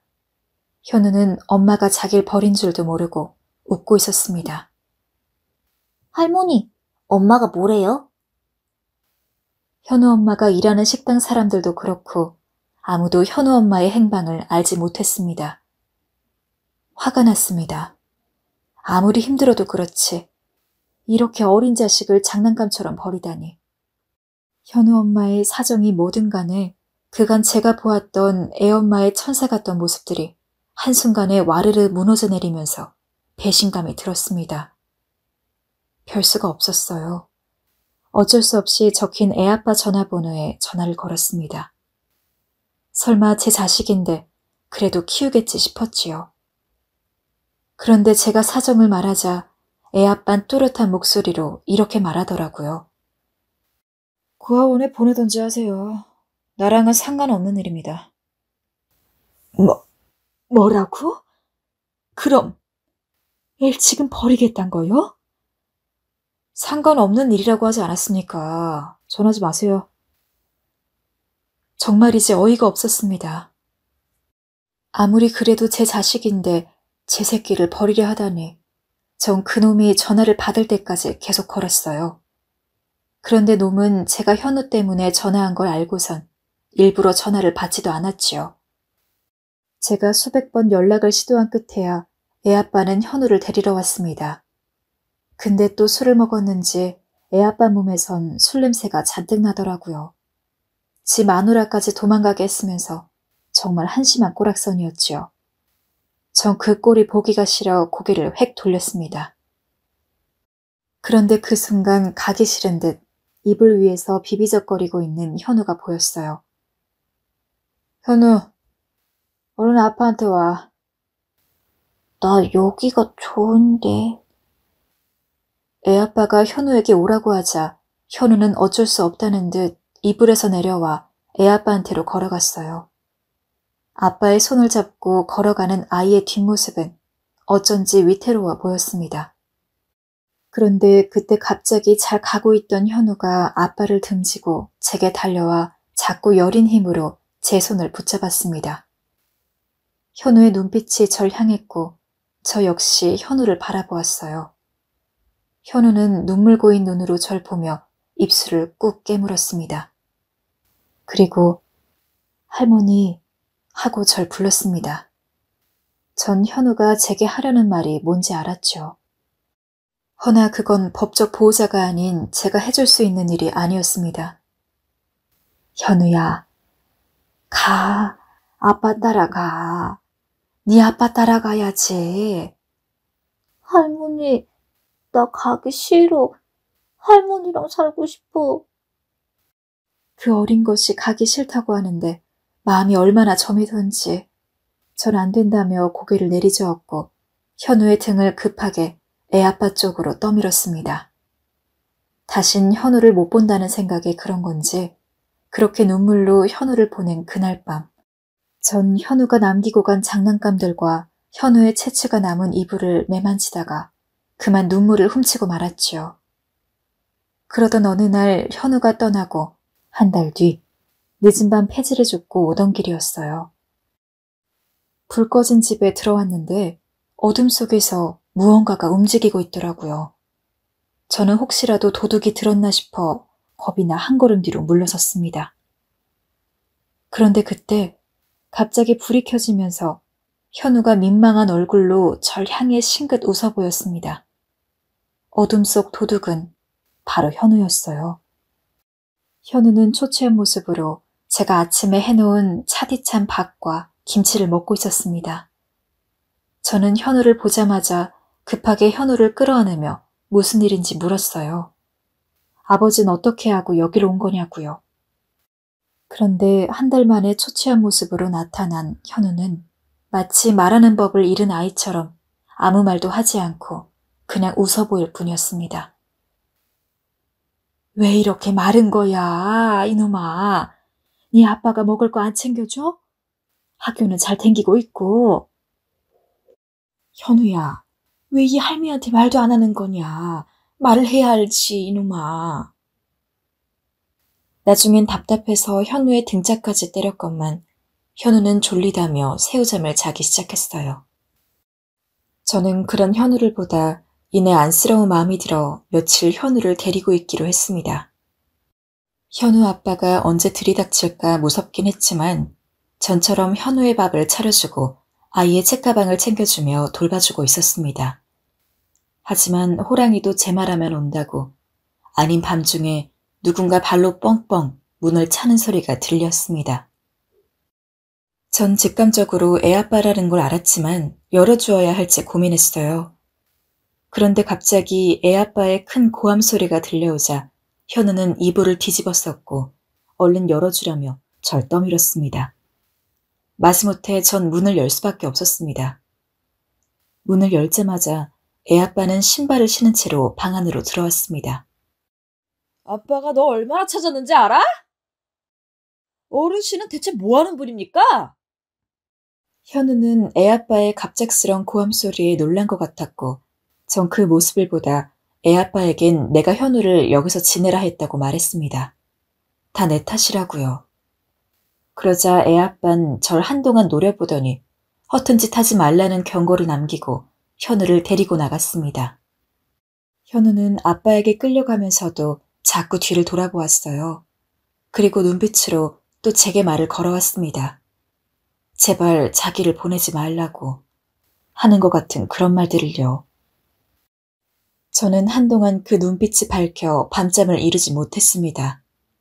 허나 다행인지 불행인지 현우는 그 뒤에도 계속 저희 집을 찾아왔습니다. 제가 현우에게 네 아빠가 오면 어쩌냐 해도 현우는 말없이 밥을 먹거나 아니면 쥐죽은 듯 잠에 들었어요. 현우가 새우등처럼 등을 꼬부리고 잠을 자는 모습은 한 번도 제대로 자본 적이 없는 아이 같았습니다. 현우는 자면서도 엄마가 그리운지 엄마라는 말을 힘겹게 내뱉었습니다. 저는 그런 현우의 이 말을 가만가만 쓸어주며 그저 아이가 잘 자길, 좋은 꿈만 꾸길 바랬어요.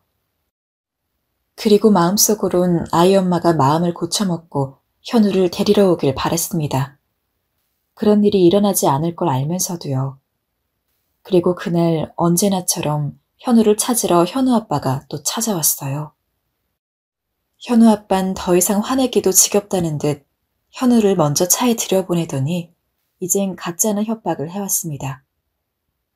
뭔 꿍꿍인 줄은 모르겠지만 애 걷어주고 재워주지 말라고 했잖아요. 현우 보호자는 나예요. 어르신 마음 허하고 외로운 건 알겠는데 그렇다고 애 버릇 나빠지게 자꾸 이러시면 어쩝니까? 어르신이 얘 키우기라도 할 거예요? 제대로 먹이지도 재우지도 않으면서 보호자는 무슨 지 여자 도망가게 한 망나니 같은 놈이. 뭐야? 이 노인네가 정신이 나갔나? 제 말에 현우 아빠의 볼이 순식간에 붉어졌고 그 순간 현우 아빠의 손이 쭈글쭈글한 제 볼에 닿을 뻔했고 현우가 밖에서 이 소리를 들었는지 제게로 빠르게 달려와 제 앞발을 막았습니다. 할머니한테 그러지 말라고요. 현우가 그렇게 막아서자 애아빠도 제게 어떻게 하지 못하고 씩씩거리더니 뒤를 돌아섰습니다. 현우는 아빠를 따라 나서며 입모양으로 제게 다시 올게 라는 말을 하고 나갔지요. 그러나 현우는 한동안 저희 집에 나타나질 않았어요.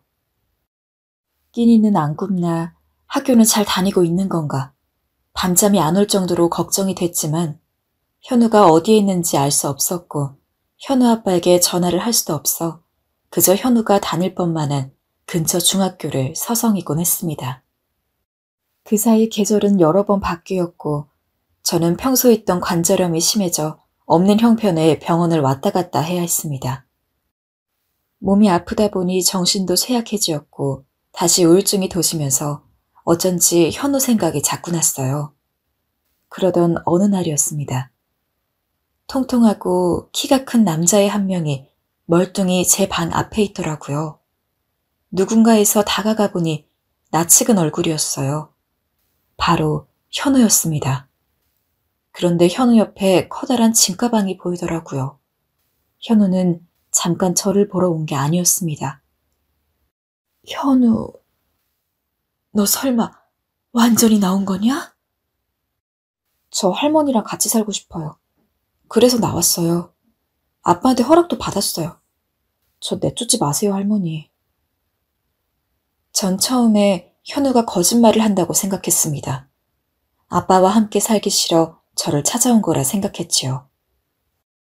그래서 뭔 사단이 날까 싶어 일단 현우를 데려다 밥을 먹인 뒤 잠깐 아이가 밖에 나간 사이 현우 애아빠한테 전화를 해보았습니다. 그런데 현우의 말은 사실이더군요. 애아빠는 또 술을 먹었는지 혀가 꼬인 목소리로 나는 아들이 없습니다. 키우든지 내쫓든지 알아서 하세요. 하고 말했습니다. 일방적으로 전화가 끊기었고요. 정 끊긴 수화기를 들고 한참 수화기를 노려보다 종료 버튼을 눌렀습니다. 현우가 안쓰럽기도 하고 대책 없는 이 아비란 놈에게도 화가 났어요. 하지만 어찌 보면 한편으론 잘 되었단 생각도 들었습니다. 현우를 그 개만도 못한 아비한테 맡기느니 내가 그래도 맞는 게 나았으니까요. 그때부터였어요. 현우를 보살피기 시작한 건 언제 끝날지 모르는 일이었지만 그래도 부모한테 버려져 있는 저 불쌍한 아이를 생각하면 해야만 하는 일이라 여겼습니다. 현우와 살면서 얘기를 해보니 현우는 학교도 그만둔 상태였어요. 그냥 자기가 나가기 싫어 안 나가고 있는 상태였고 애아빠도 현우에게 관심이 없다 보니 딱히 신경도 안 쓰고 있었던 게지요. 하지만 전 말도 안 된다며 펄펄 뛰었습니다. 중학교까지 의무교육이니 반드시 나와야 한다고 녀석을 설득하고 또 설득했습니다. 이놈은 좀 컸다고 고집이 세졌는지 처음엔 죽어도 제 말을 듣지 않더니 제가 반복해서 말하니 녀석도 어쩔 수 없이 학교에 나가더라고요. 다행이었지요. 그렇게 전 녀석이 학교에 나가는 동안 방 청소를 하며 잠시 쉬었고 현우가 돌아오면 폐지를 주우러 나갔습니다. 그리고 그런 생활을 1년 반 정도 하는 동안 정말 현우 엄마에게서도 아빠에게서도 연락은 오지 않았습니다. 제가 가끔씩 현우에게 아빠에게 혹시 연락 온 거 있냐 물었지만 현우도 없다고 하더군요. 참 매정한 인간들이었죠. 그렇게 시간이 흘러 저도 현우도 함께 사는 생활에 적응이 됐고 현우는 그 사이 키가 훌쩍 더 커 이젠 제가 올려다봐야 할 정도가 되었죠. 젊었을 적 시어머니 수발을 들고 애를 키우다 보면 시간 가는 줄 몰랐는데 마치 지금이 꼭 그때 같았습니다. 현우가 제 시간을 다 가져가고 있는 것 같았어요. 현우는 고등학생이 되었지만 역시나 제게 말하던 대로 학교는 가지 않겠다 했습니다. 학교가 자기와 맞지 않는 곳이란 말을 하면서요. 그러면서 대신 검정고시를 치르겠다고 하더라고요. 전 이번에도 현우를 설득하고 싶었지만 검정고시라도 치르겠다고 하는 걸 다행으로 생각하며 현우가 검정고시를 공부할 수 있도록 도와주기로 했습니다. 하지만 현우는 공부란 걸 제대로 해본 적이 없는지라 1시간도 집중하지 못했습니다. 조금만 공부해도 피곤하다고 자고 싶어 했고 무슨 말인지 하나도 모르겠다며 지루해했습니다. 옆에서 봐도 저렇게 공부하다간 낙방하기 딱 좋았죠. 결국 전 제가 공부를 해 현우를 직접 가르쳐주기로 마음먹었습니다. 젊었을 적엔 동네에서 그래도 머리 좋단 소리도 여러 번 들었고 돈을 벌기 위해 학원에서 오랜 시간 동안 일한 적이 있었던지라 못할 거 없다 생각했어요. 글자가 보이지 않아 본 돋보기에 비쳐 문제를 봐야 했지만 그래도 빠질 것 같은 눈을 껌뻑이며 문제를 보고 또 보았습니다. 검정고시의 문제들은 제때와 달리 문제 수준도 높아지고 모르는 문제도 많았지만 그때마다 답안지를 찾아가고 참고해가며 어떻게든 현우를 가르치기 위해 노력했지요. 다 늙어 이게 뭔 짓인가 싶었지만 그래도 현우를 위해서니까 참고 견디었습니다. 공부하는 것만큼 현우를 가르치는 건 보통 일이 아니었어요. 공부를 하지 않은 날엔 밥도 주지 않겠단 말로 협박하기도 했고 어느 날은 공부만 다 마치면 할미가 아이스크림을 사주겠다며 어린애 달래듯 달래기도 해야 했지요. 기초가 없던 현우는 제 노력에도 공부 자체를 힘들어하고 버거워했습니다. 또 현우가 공부를 시작하자 저희는 같이 산 이래로 가장 많이 다투었습니다. 현우는 공부하기 싫은데 왜 시키냐, 저는 누가 나 좋으라 공부하냐, 너 좋으라 시키는 거지 하는 도돌이표 같은 말들로요. 그러다 보니 가시 섞인 말들이 왔다 가기도 했습니다. 공부 안 하면 이 다음에 뭐 될 건데 어디 무슨 공장에서 일이라도 할 셈이냐? 돈 못 벌어서 할미랑 평생 여기서 살겨. 공부 못해도 할 수 있는 거 많아. 내 친구 아버지도 대학 안 나왔는데 지금 아파트 살고 부자야. 말도 안 되는 소리 마라. 잔소리 좀 그만해. 듣기 싫어. 예전에 안 그러더니 왜 맨날 나만 보면 잔소리부터 해? 답답하니까 그러지, 답답하니까. 제 딴엔 현우를 생각해서 하는 말이었지만 현우는 그런 제 잔소리가 듣기 싫었는지 귀를 막아버렸습니다. 그리고 어느 날부턴 밖으로 나돌기 시작하더니 나쁜 아이들과 어울리는 것 같았습니다. 담배를 피고 욕설을 하는 그런 아이들이요. 전 현우가 점점 걱정이 되었습니다. 제 품에서 키우고 있는 아이니만큼 풍족한 가정 형편을 제공해주진 못하더라도 적어도 이 아이가 엇나가진 않게 바로 잡아주고 싶었는데 그마저도 못하는 것 같자 속이 상했습니다. 하지만 현우와의 사이는 어째 점점 좁혀지지 않았어요. 하루는 폐지를 줍고 집에 왔더니 집안에 담배 냄새가 진동을 하더라고요. 범인은 현우밖에 없었지요. 저는 화가 난 나머지 현우를 향해 주걱을 들었어요. 그런데 현우가 힘으로 제 주걱을 잡으며 자기가 핀 게 아니라고 벅벅 우기는 겁니다. 허나 제 눈을 속일 수가 있나요? 전 현우의 바지 주머니에 있는 담배를 찾아냈고 그걸 모조리 찢어서 쓰레기통에 넣어버렸습니다. 그걸 본 현우는 친구 건데 이제 어떡하냐며 길길이 날뛰면서 화를 내더니 할머니가 물어내라고 하곤 집 밖으로 나가버렸습니다. 저 썩을 놈! 욕설이 절로 튀어나왔습니다. 우리 찾겠던 현우는 어디로 간 건지 싶었어요. 어쩌다 담배를 배우고 어쩌다 나쁜 친구와 어울리게 된 건지 어디부터 잘못된 건지 그 뒤로도 사춘기를 맞이한 현우는 또 나쁜 친구들과 어울려 다니며 제 속을 태우더니 저와 눈이 마주쳐도 쌩하고 나가기 일쑤였습니다. 그런데 어느 날은 이놈의 자식이 친구 한 명을 아예 집으로 데리고 왔습니다. 이 친구를 하룻밤만 재워달라고 하면서요. 그런데 현우가 데려온 친구 몸에서 알싸한 술 냄새가 폴폴 나더군요. 망할 놈들이 미성년자의 신분으로 어디서 술을 퍼먹은 게지요. 저는 또 머리 꼭대기까지 화가 나 안 된다고 당장 친구를 집에 돌려보내라고 버럭 성을 냈습니다. 그러자 이놈도 지지 않고 왜 안 되냐며 목소리를 높였고 투닥거림이 시작되었습니다. 그 사이 현우의 친구는 부모님이 데리고 들어갔고 저희는 서로 더 화가 나 마음에도 없는 말들을 하기 시작했습니다. 왜 정신을 못 차리고 다녀, 이놈아? 네 아버지처럼 되고 싶어?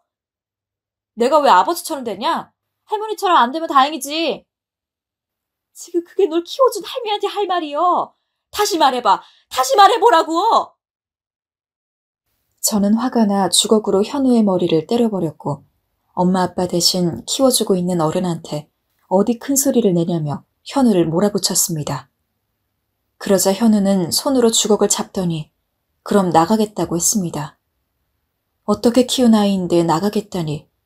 저도 사람인지라 그런 말을 쉽게 하는 현우가 순간 미워졌습니다. 나가라고, 이놈아. 누가 무서워할 줄 알아? 나가 얼어 죽든 마음대로 해라. 나갈 거야. 나 찾지 마. 그날 밤 잠에 들 수가 없었습니다. 밖에 추운데 이 추운 겨울날 어디서 잘지, 또 나쁜 애들이랑 이상한 짓을 하고 있는 건 아닌지, 내가 늙어 괜한 말을 한 건 아닌지, 온갖 죄책감과 두려움이 몰려와 자꾸만 눈물이 흘렀고 결국 눈물이 베개를 축축하게 적셔나갈 때 좀 참지 못하고 현우를 찾기 위해 정처 없이 거리를 나섰습니다. 눈은 빗발치듯 오고 거리는 얼어붙어 있었습니다. 현우야. 애타게 현우를 불러보았지만 현우에게선 아무런 대답도 들려오지 않았습니다. 아무리 찾아보았지만 현우는 어디에도 없었습니다. 허나 가슴속에선 이상하게도 저를 찾는 현우의 목소리가 메아리 치는 것 같았어요. 저는 그 메아리에 화답하듯 중얼거렸습니다. 현우야, 할미가 공부하라고 안 할게. 안 할 테니까 집에 들어와라. 어? 집에 들어와. 두어 시간을 헤맸지만 현우의 그림자 끄트머리조차 보이지 않자 저는 얼어붙은 눈물을 손으로 닦으며 혹시나 하는 마음으로 다시 집으로 향했습니다. 그런데 집 밖 화장실에 누군가가 머리를 무릎에 파묻은 채 쪼그려 앉아있는 게 보였습니다. 설마 하는 마음으로 다가가 보니 커다란 덩치의 아이였습니다. 우리 현우였어요. 저는 현우에게 달려가 내 새끼 하고 꼭 끌어안았지요. 그러자 현우 역시 할머니 하며 제게 안기었습니다. 현우는 많이 추웠는지 하얗게 질린 입술로 제게 미안해 할머니한테 소리 질러서 하고 말했고 저는 다 괜찮다며 현우를 끌어안은 뒤 방 안으로 데리고 들어왔습니다. 그리고 저와 현우는 그날 그렇게 서로의 마음에 상처를 준 것에 대해 용서를 빌고 진심 어린 화해를 했습니다. 허나 전 그날 두어 시간 동안 현우를 찾아다닌 탓에 발가락에 동상을 입어 며칠 고생을 해야 했어요. 그 뒤로 현우는 제 발가락만 보면 걱정스러워했고 그날 제게 많은 미안함을 느꼈는지 그 뒤론 이 할미에게 참 잘하기 시작했습니다. 제가 말하지 않아도 먼저 책상에 앉았고 저 대신 폐지를 주우러 다녔지요. 또 조금씩 공부하는 습관이 천천히 몸에 배더니 언젠가부턴 제가 하라고 하지 않아도 스스로 공부를 하고 있더라고요. 전 그런 현우가 너무 대견하고 뿌듯해 현우의 엉덩이를 툭툭 쳐주었지요. 이런 자잘한 일들이 쌓으니 현우가 정말이지 내 손자 같더랍니다. 그런데 이놈이 정신을 차리는가 싶더니 어느 날부턴 이상한 행동이 시작되었습니다. 원래는 푹 단잠을 잡고 있을 녀석이 새벽 4시면 벌떡 일어나 손을 휘휘 저어 제가 잠든지 확인하더니 슬그머니 일어나 조심조심 옷을 입고 나가더니 3시간 있다 들어와선 다시 잠을 자더군요. 저녁이 되더니 또 친구를 만난다며 집 밖으로 나가선 새벽에 들어오고요. 저는 또 대체 이놈이 하라는 공부는 안 하고 대체 뭔 일을 하고 돌아다니는 건지 걱정이 되기 시작했습니다. 혹여나 전번날 만난 안 좋은 친구들과 다시 어울리는 건 아닌가 싶어서요. 그래서 새벽녘에 한번 현우의 뒤를 밟아보기로 했습니다. 현우를 못 믿는 건 아니었지만 그래도 걱정이 되어서요. 허나 제가 본 현우는 지금까지 알던 현우와는 다른 모습이었습니다. 글쎄 우리 현우가 땀을 뻘뻘 흘리며 무거운 우유 상자들을 정리하고 있더라고요. 그러더니 구루마에 정리한 우유들을 담아 집집마다 배달하는 그 고생스러운 일들을 하고 있었습니다. 현우는 비단히 일만 하는 게 아니었어요. 저녁엔 사람들이 아주 많은 고깃집으로 향했는데 그곳에서 불판도 갈고 손님들에게 웃어주고 고기도 구우며 누구보다 열심히 일을 하고 있었죠. 다른 아이들이 공부하는 동안 이리 일을 하는 현우 모습을 보니 괜시리 눈물이 나면서 그간 현우를 구박했던 게 얼마나 미안했던지. 저는 집으로 돌아오는 길 얼굴을 눈물로 적시며 돌아왔네요. 그런데 어느 날 갑자기 현우는 제게 검은 봉다리를 내밀었어요. 제가 뭐냐 물으니 현우는 그냥 보라면서 봉다리를 흔들었습니다. 할머니, 나 그동안 일하러 다녔어. 내가 처음 탄 월급으로 산 거야. 이거 입고 자. 현우가 검은 봉다리에 담아온 옷은 내복이었습니다. 옷은 하나같이 질감도 좋고 보온성도 좋을 것 같은 옷들이었습니다. 제가 평소 추위를 많이 탄다는 걸 알기에 일부러 좋은 것만 골라 사온 거였지요. 허나 저는 미처 옷에서 떼지 못한 가격표를 보곤 놀라 현우의 등짝을 때려버렸고 입에선 순간적으로 고맙다는 말 대신 뭐 이런 걸 샀냐는 구박이 튀어나왔습니다. 뭐 이리 비싼 걸 사와. 얼른 돌려주고 돈 받아내라. 시장 가면 이거보다 좋은 옷 많어. 할미 이런 거 못 입어. 그러자 현우는 인상을 팍 찡그리며 얼마 안 해. 이까짓 거 얼마 한다고. 나중에 100벌도 사줄 수 있어. 라고 말했습니다. 그리고 할머니, 이거 오래오래 입어. 오래 입으라고 비싼 거 사준 거야. 오래오래 나 생각하라고. 라고 말하더군요. 그 말에 현우의 마음이 너무나 애틋하게 느껴져 눈물이 핑 돌았죠. 누굴 닮아 이리 속이 깊은지. 그런데 문득 현우가 굳이 왜 이런 비싼 옷들을 검은 봉다리에 사왔는지 궁금해지더군요. 그래서 물었더니 할머니가 혹여라도 안 받을까 봐 그랬지. 하더라고요. 그렇게 현우는 제가 생각하던 것 이상으로 정말 속이 깊은 아이로 커가고 있었습니다.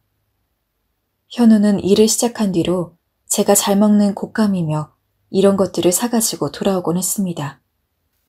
새벽에는 일을 나가기 전엔 제가 조금이라도 덜 힘들도록 이부자리를 정리해주고 나갔고 저녁엔 제가 따뜻하게 잘 수 있도록 군고구마나 군밤을 사들고 와 제 품에 안겨주곤 일을 나가곤 했지요. 언제나 말투는 퉁명스러웠지만 행동만큼은 저를 항상 깊이 생각하고 친할머니로 따르고 있었습니다. 땀이 뻘뻘 나는 여름날에도 발이 얼어붙을 것 같은 추운 겨울날에도 현우는 한결 같았어요. 여름날은 오히려 일을 하고 땀을 흘리니 시원해서 좋다고 했고 겨울날에도 어려울 것 없다고 오히려 사장님이 돈을 더 준다며 좋다고 했습니다. 제가 걱정할까봐 그렇게 절 안심시킨 거였죠.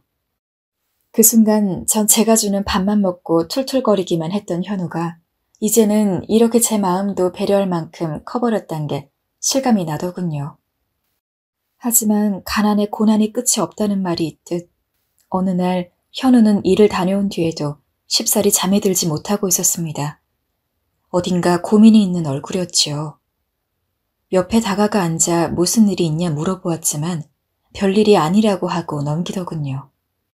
하지만 별일이 아니라고 한 말과 다르게 현우는 뒤로도 밥도 먹지 못하고 잠도 자지 못하면서 속으로 뭔가 끙끙 앓는 듯 보였습니다.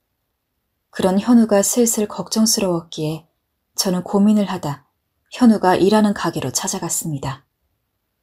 현우가 말하기를 가게 사장님과 형 동생 하는 사이로 지낸다고 했었기에 그 청년이라면 뭔가 알 것 같았거든요. 제가 들어가자 사장님은 절 보자마자 놀라더라고요. 현우 할머니 맞으시죠?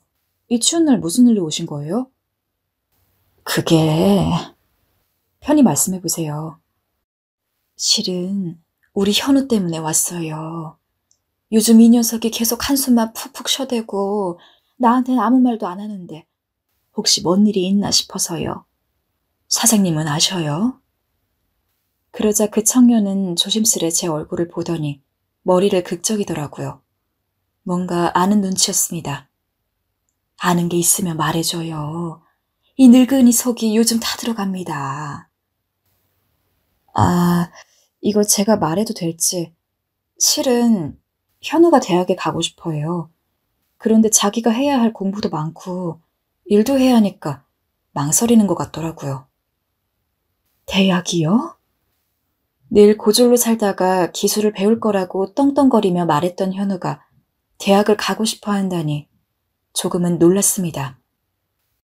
하지만 가게 사장님 말을 들어보니 현우는 꽤 진심이었어요. 혼자 대학도 알아보고 고민 상담도 많이 한 듯 했습니다. 그제야 저는 현우가 왜 며칠 동안 혼자 끙끙 앓았는지 이해가 되었죠. 하고는 싶은데 할미까지 책임져야 하니 일도 해야 하고 제 딴에 부담이 되었던 거죠. 홀로 고민했을 현우가 떠올라 오는 길엔 너무 마음이 아파져 손수건으로 눈물을 찍어 바르고 말았네요. 그렇게 한참 울고 있는데 마침 현우가 노곤한 기색으로 집에 들어왔고 전 현우를 보자마자 호통을 치었습니다.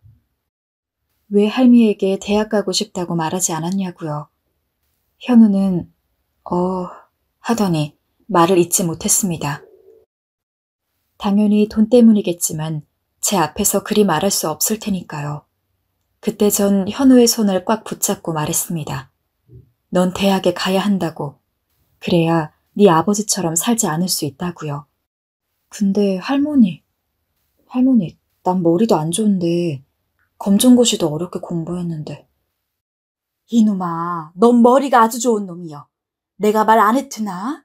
나도 못하는 산수를 네가 초등학생 나이에 다 떼버려서 할미를 놀라게 했다고. 그것도 암산으로다가 말이야. 그래도... 저는 망설이는 현우의 얼굴 앞에 장롱 밑에 있는 통장 하나를 턱 내려놓았지요. 현우는 통장을 열어보고 액수를 보고 놀란 얼굴이 되었습니다. 할머니, 이 돈, 이거 어디서 난 거야? 이거로 대학 가기엔 부족할 거요. 그래도 공부할 돈은 될게요. 사실 그 돈은 예전에 저희 어머니께서 제게 비상금으로 언젠가 꼭 필요할 일이 생긴다면 쓰라고 남겨둔 돈이었습니다. 하지만 저만큼이나 고생이 많았던 어머니께서 주신 돈이었기에 아무리 생활이 고달프고 힘들다 하더라도 건드리지 못하고 있던 돈이었습니다. 하지만 현우 일이 생기니 그 돈이 바로 생각이 나더라고요. 애초부터 이렇게 쓰일 돈이었던 것 같았습니다. 현우는 한참을 통장을 멍하니 쳐다보다가 이내 몸을 바르르 떨었고 바닥으로 내 새끼의 눈물이 떨어지더랍니다. 할머니, 나 꼭 붙을게요. 열심히 공부할게요. 미안해, 할머니. 현우는 그렇게 말하며 그날 제 품에서 아이처럼 울었고 저는 현우를 쓰다듬으며 오랜만에 절 이렇게 안아주던 어머니 생각을 했습니다. 어머니도 지금 내가 현우를 안아주던 이런 마음으로 날 안아주셨겠구나 하면서 말입니다. 현우는 저에게 꼭 합격해서 효도하겠다며 그 뒤로 열심히 공부에만 매진했고 자신이 그토록 원하던 대학교에 합격까지 턱 해버렸습니다. 어찌나 기특하던지 역시 마음을 먹으면 못하는 게 없는 녀석이었어요. 하지만 멀리 대학을 가면서 저와는 떨어지게 되었지요.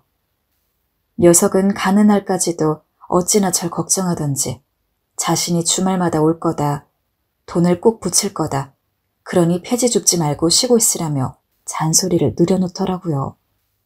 저보다 이제 현우가 더 어른이었고 보호자 같았지요. 전 그런 현우에게 늙은 할미에게 잔소리 말라며 차 조심하라고 말하곤 서둘러 현우를 보냈어요. 현우는 대학에 가서도 저와 한 약속대로 먼 거리임에도 불구하고 예전처럼 자주 자고 갔습니다. 한 번씩 집에 올 때면 불편한 곳이 있는지 물어봐주고 TV도 고쳐주고 가고 맛있는 것도 가득 넣어주고 갔지요. 신기하게도 현우는 기계에 손이 닿으면 뭐든 뚝딱뚝딱 고쳐내더군요. 그러더니 어느 날 전기기술자가 되었다며 절 찾아왔습니다. 그리고 이젠 좋은 집으로 이사 가자며 같이 살 집을 구해놓았다 하더라고요. 처음엔 놀라서 네가 어찌 집을 구했냐 물었죠. 그러자 현우는 미안한 표정으로 대출이 반인 집이고 그리 좋은 집도 아니지만 그래도 여기보단 좋은 집에서 살게 해주고 싶었다고 말하더군요. 전 그런 현우의 마음이 너무나 애틋하고 고마웠죠. 최근엔 정말 너무도 기적 같은 일도 일어났습니다. 몇 달 전 나무를 묻히다가 저도 모르는 사이 쓰러졌는데 마침 현우가 원래 있던 출장이 취소되고 집으로 오는 길에 쓰러져 있는 절 발견했고 다행히 응급수술을 받고 살 수 있었습니다. 그런데 의식을 찾고 침대에 누워있는데 의사 선생님이 웃으시면서 손주분께서 정말 잘 발견하셨다고 일부만 늦어서도 평생 못 일어나셨을 거라고 말하더군요. 현우는 정말 다행이라고 말했지만 그때 전 소름이 돋으면서 문득 정말 현우와 제가 인연은 인연이라는 생각이 들었어요. 물론 사람끼리 만들고 맺은 인연도 인연이지만 현우와 전 그보다 더 특별한 아마도 하늘에서 점지해준 인연이 아닐까 싶었습니다.